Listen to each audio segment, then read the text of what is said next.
Taigi sveiki visi prisijungę į dar vieną mano vaizdo įrašą. Ir šiandien mėnesio apžvalgėlė, kaip man sekėsi šį mėnesį, kiek palūkanų gavau ir visą kitą papasakosiu.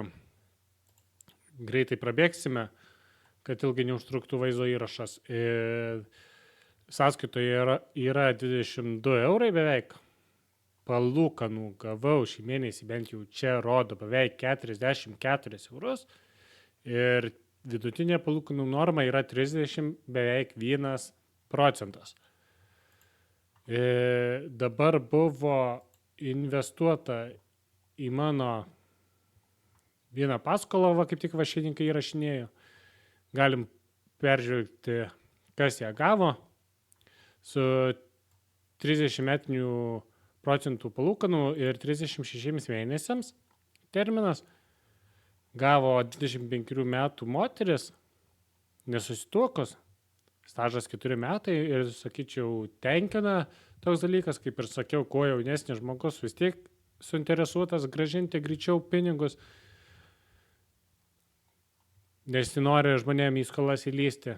Tik kas gąsdina, kad įsipareigojimų ir pajamų santykis yra virš 30%, tai čia toks auč truputėlį. Bet jinai jau moteris yra ėmus paskolą, tai manau šią paskolą irgi grąžins, todėl esam patenkinti. Grįžtam į senąją versiją, kur informacijos irgi šiek tiek pateikta. Ataskaita. Greitai permesim akim. Taip, liko mokėti 20 beveik 3 eurai. Praeitą mėnesį irgi ten kažkiek liko mokėti. Tai čia jaučiu įskaičiuotos yra ir vėluojančios paskolos. Delspinigiai irgi kapsi už tai, kas nesusimoka. Reziumė galite susistabdyti, aš po truputėlį vėl pereisiu, kad matytumėte visą ataskaitą, kas jums įdomu. Anksčiau grąžinta yra 14 paskolų. Taip, visa išmokėta įmokų suma yra 959,87, o palūkanos 195 eurai su centais. Dabar taip, investuotojų fondas kompensuotų dar nėra, nes dar tik pradėjau su investuotojų fondu kelias.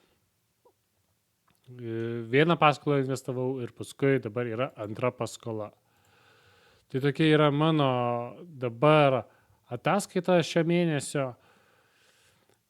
Įrašysiu kitą mėnesį, kai pasirodys kokios palūkanos bus, žadamos, jeigu viskas gerai.